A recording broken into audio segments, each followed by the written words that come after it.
Roadside zoos are a cross between a traveling circus and a petting zoo. Michael Satchel in 2002 wrote, "A little-known practice by some of the nation's premier zoos is dumping surplus, old, or infirm animals into a vast, poorly regulated, and often highly profitable network of substandard roadside zoos. They're highly profitable because of their lack of animal care. Animals in roadside zoos are left in tiny cages, out in the elements all day with little to no enrichment, and very little food or veterinary care. However, roadside zoos give people the opportunity to interact with animals in an up-close and personal way that regular zoos cannot provide.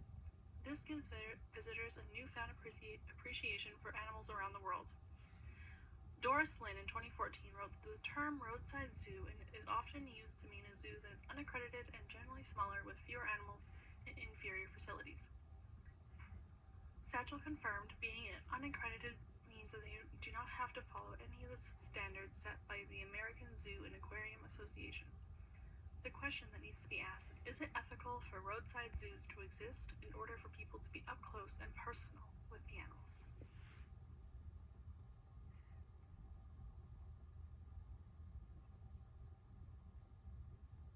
Arguments for roadside zoos.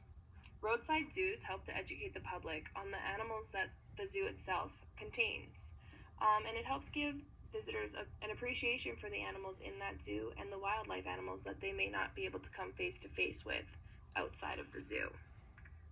Roadside zoos are smaller than the larger typical zoos, so it allows the zoo to be able to travel to places that larger zoos may not be able to go, and it allows people that may not be able to get to the larger zoos to still experience the animals and the welfare and learn a little bit about the animals that are in the roadside zoo. Having people visit and allowing people to experience the animals up close will help them gain a better understanding into the animals and their lifestyles themselves. Zoos are supposed to educate the public on animal welfare, the animals within the zoo, and the animals' abilities. And being exposed to the animals that the people can come face to face with in roadside zoos can help motivate them to care more about the animals' well-being. So theoretically, once people go and visit the zoos, that should allow them to experience the animals, care for the animals better, and have a better understanding of each and every animal within that zoo. Zoos and roadside zoos are a family tradition, and it helps bring families together. It's a wholesome experience, and it can bring joy and awareness to the entire family.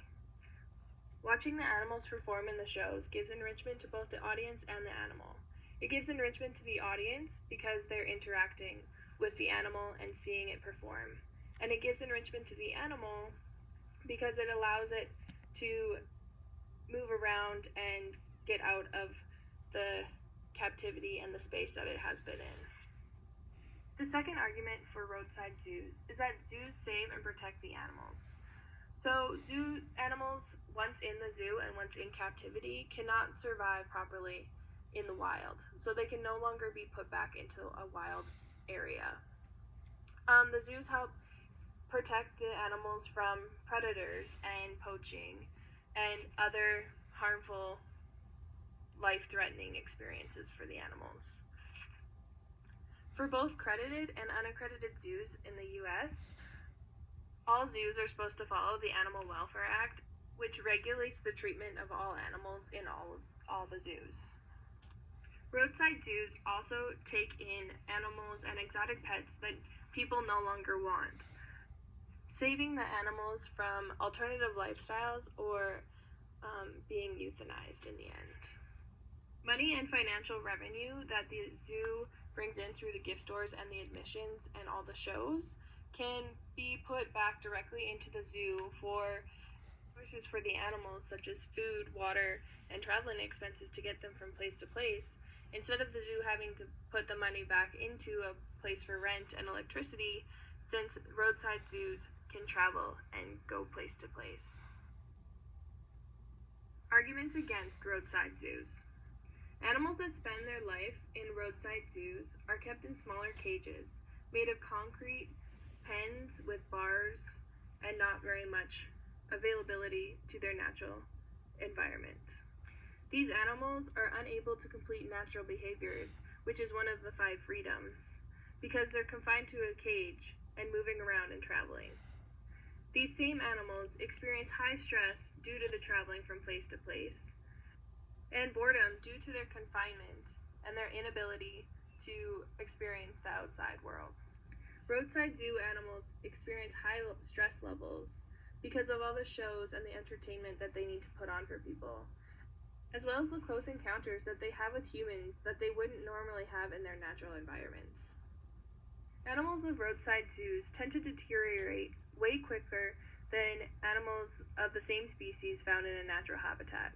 This is because the animals don't have enough space to move around, and they're unable to function properly in their small cages and concrete pens that they're confined to.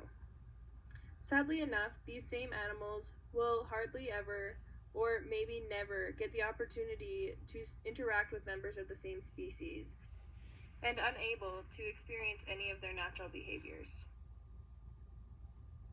If we put this in relation to humans, and we put ourselves in the situation of these animals, it would be no different than us sitting in a concrete box with bars for walls, with no doors and no way to get out. At the same time, we're forced to do things that we don't want to do and that stress us out, and experiencing different species poking at us and being up close and personal with us when we're not used to it. This would also be us never being able to complete a natural behavior or even experience another human being possibly ever. The second argument against roadside zoos. The main attraction to any roadside zoo, or any zoo itself, is the opportunity to see baby animals. Baby animals increase the attraction for tourists to come to the zoo, and therefore increase the profit and revenue that the roadside zoo will get, and in turn, that creates a higher reproduction rate within the roadside zoo and the zoos themselves. Sadly, once an animal is born in captivity, it will never be released back into the wild. An animal born in captivity will stay in captivity and will just get sold from zoo to zoo, or from zoo to roadside zoo or to circus.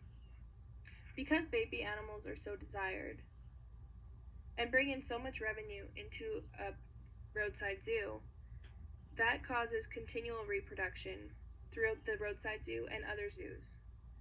This creates an overpopulation within the captivity circle itself, and resulting in extra animals. Well, these extra animals need to go somewhere, so they're either sent from zoo to zoo, they're either sold, or they go to sanctuaries. Or sadly, they get disposed of and are euthanized in the end. Selling of so many animals from zoo to zoo, or roadside zoo to roadside zoo, causes so many families to be broken apart, and kinships that were made and are supposed to be together forever to be completely ripped apart.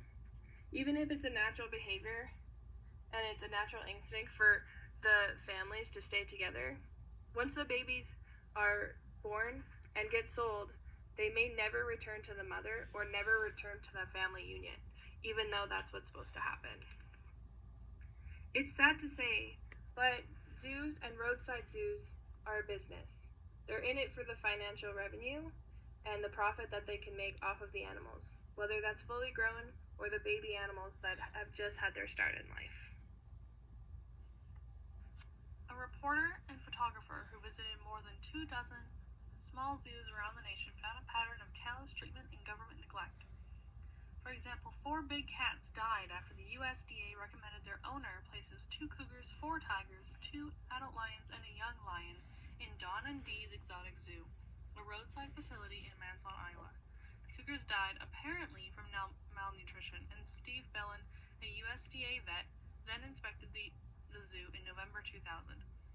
U.S. News obtained copies of Bellin's inspection reports and correspondence. All but the young lion are on concrete flooring without bedding materials of any sort, Bellin wrote. Ambient temperature was approximately 35 degrees. There was no food on the premises for the large cats. Water bowls were filled with either frozen or brackish water, carcass materials, and or debris. Housing arrangements, lighting, and sanitation failed to meet the minimal federal standards. All 7 of the large cats appear thin, gaunt, and emaciated. The female African lion recently failed to eat for 3 days. This animal might die if not treated. Bellin gave the zoo's owners 6 weeks to improve conditions. He apparently did not seek emergency removal of the animals or try to have the zoo closed down. A few days after his inspection, the female lion killed and ate the male. A male Bengal tiger also died after splintered turkey bones punctured its intestinal tract because it had no drinking water to flush them through its system. Before it expired, the tiger chewed its metal water bowl to pieces. I believe the bowl that was torn apart was a response by the animal to a deep agonal pain caused by the tissue-penetrating bones, Bellin wrote. Believe that the tiger was starving and died in severe pain in the cold without a shelter or bedding. The USDA fined Don and Dees $500 and revoked its license. The local county attorney, Ann Bannock, sought to prosecute the owners on cruelty charges but was forced to drop the case when the USDA refused to allow Bellin to testify. He also failed to respond to a U.S. News interview request. Roadside zoos are only in the business for the profit that can be made off the animals, not for animal welfare itself. Michael Satchel reported that the saddest residents are 2 rare white-handed gibbons, small apes listed as an endangered species, but the male-female pair is imperiled for another reason. They are the neglected cast-offs from one of the nation's top wildlife institutions, the Rosamond Gifford Zoo in Syracuse, New York. Animals in these roadside zoos are cast-offs from big accredited zoos kept in small, cramped cages where they are subjected to the elements and barely fed enough. Roadside zoos do not supply even the basics of the 5 freedoms to their animals and should be shut down. These roadside zoos are not beneficial to the animals' health or welfare, as continuous over-reproduction, tearing apart of family units, and lack of veterinary care runs rampant. Owners of these zoos are blatantly disregarding the Animal Welfare Act and should be charged with animal cruelty.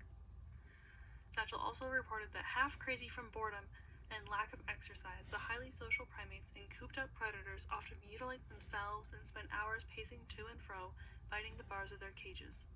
The ethics of animal welfare far outweigh the questionable probability that seeing animals up close will give people an appreciation for their welfare. There are many ways that people may take action when it comes to roadside zoos. One way would be to not visit zoos altogether.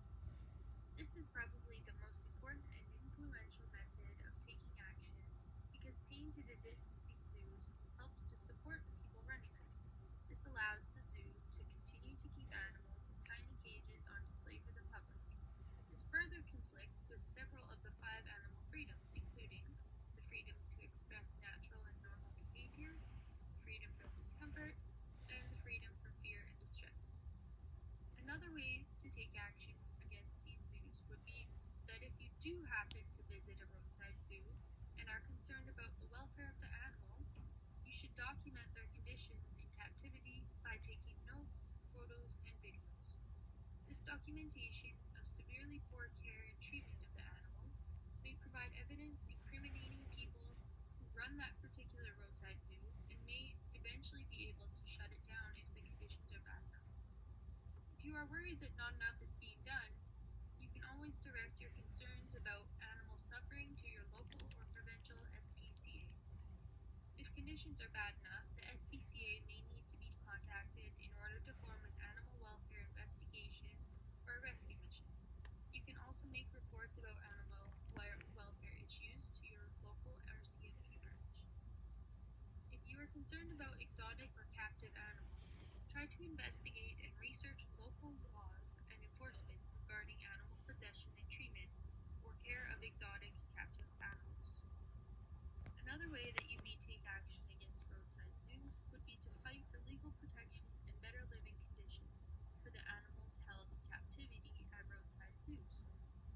You may also organize or join movements to raise awareness for animals in captivity whose physical and mental needs are not being met.